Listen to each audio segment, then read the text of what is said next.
of various housing estates that we as a state government have handed over, excluding the ones that the local government and the LCDAs are doing. And so you can see that we are about purposeful development, about ensuring that we can provide affordable, safe, secure accommodation for our teeming population. Once again, I want to congratulate the people of Agboiketu for having a working local government chairman.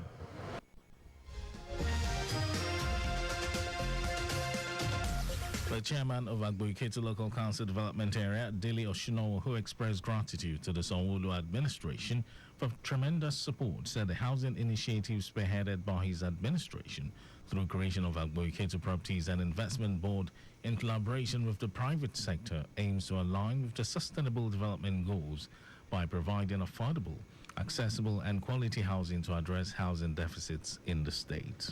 The presence underscores our administration's unwavering commitment to delivering monumental progress across all sectors of governance. I am proud to declare that our residents are thrilled to once again receive you for the third time to inaugurate projects undertaken by our administration. Furthermore, our administration places great emphasis on infrastructure development as a means to enhance human capital and stimulate economic growth. Oshinowo added that the housing project exemplifies the strongest collaboration with the Themes Plus agenda of the Sanwo-Olu administration. Lagos State Governor Babajide Sanwo-Olu has agreed to partner the Joint Tax Board (JTB) to encourage his counterparts in other states to embrace new revenue generation drive across the country for the overall benefit of residents. Governor Sanwo-Olu made this pledge when he received the Executive Secretary of the Joint Tax Board, Olusegun Adesokun, and the management team on a courtesy visit at Lagos House, Ikeja. The governor informed the delegation about the various steps Lagos has taken in this direction and also the recently launched Lagos Revenue Portal to encourage business-friendly environment. I will work with your office, I will work with my chairman, and I will also pass on message where I will also lead a presentation, close presentation to my colleagues, and we will show, what we need to do and how we can resource, and give them the teeth, and we'll see the changes in years ahead. We keep saying it that a lot of these states have different capability.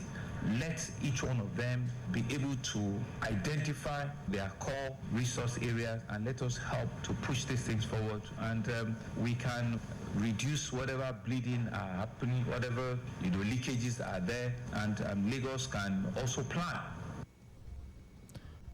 Earlier, Executive Secretary of the Joint Tax Board, Olusegun Adesokun, commended the Lagos State government for professionalism of the state's revenue generating authority and all the administration's investment and interventions in health, education, transportation, infrastructural renewal, and security. That's why we are calling on you, Excellency, sir, to champion this agenda amongst your brother governors at the different fora, the FGF, Economic Council, and at your peer review programs. There's need for a change. We should take completely politics from the Revenue Authority administration. They want revenue, it's obvious. They want to generate more income. Every governor says that. They give targets. Well, you must support and resource the man you are given the target to. And so we decided that there was no other person that would champion this for us than Your Excellency, the Governor of Lagos, where we can see tax money in action. The Joint Tax Board Executive Secretary had earlier called for consistency in the leadership of tax revenue generating authorities across the country and urged Governor Sanwo-Olu to champion the agenda among his colleagues in other states for overall benefit of Nigerians. Meanwhile, Lagos State government has announced traffic diversion at Ikeja along bus stop between Ile-Izik and Kono petrol station on the Oshodi-bound lane from today, 17th to Sunday, 18th of August, between the hours of 12 midnight and 4 a.m. daily to carry out the demolition of the old pedestrian bridge safely. Commissioner for Transportation, Oluwaseun Oshiemi, noted that following the diversion from Ile-Izik bus stop up to Kono petrol station on the Oshodi-bound side of the road, only one lane will be available to motorists to ensure safety. Oshiemi explained that the traffic diversion will not affect motorists on the Dokmemu Ablegba bound side of the road during the course of the demolition. He called for the cooperation of the motoring public, adding that the lanes will be cordoned off with jersey barriers and protective nets to keep motorists and commuters safe during the period of the demolition, while traffic personnel will be on ground. The federal government, through the Nigerian Midstream and Downstream Petroleum Regulatory Authority (NMDPRA), has declared that filling stations that hold petrol and those selling to black marketers in jerry cans will have their licenses withdrawn.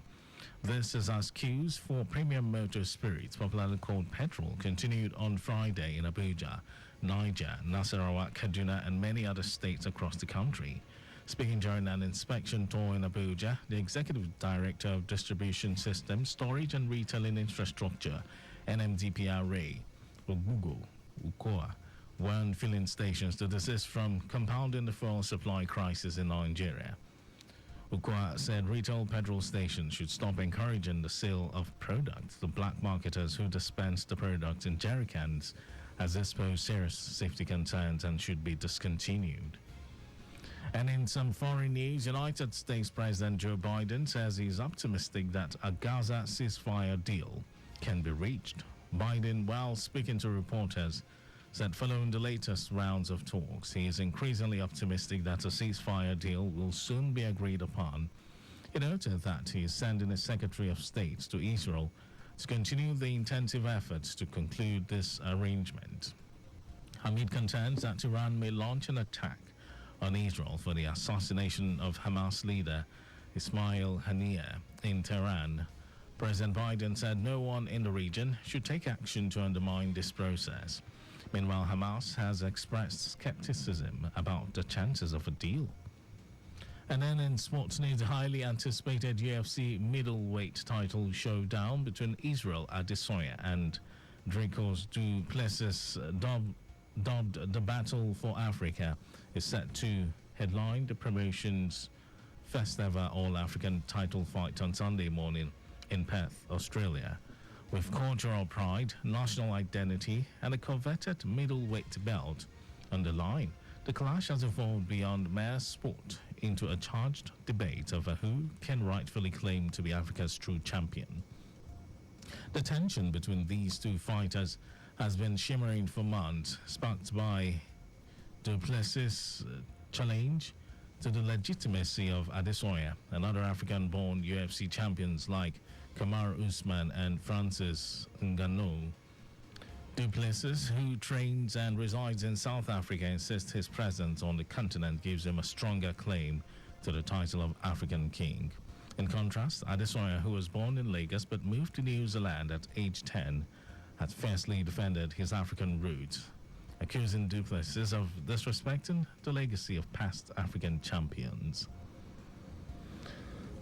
That was our news, that's one. But just before we go, slow down at road junctions, intersections, and pedestrian crossings. You can follow us and like all our various social media platforms. X, Traffic Radio 961. Facebook, Lagos Traffic Radio 96.1 FM. Instagram, Lagos Traffic Radio 961. Subscribe and watch our news and programs live on YouTube, Traffic Radio 961.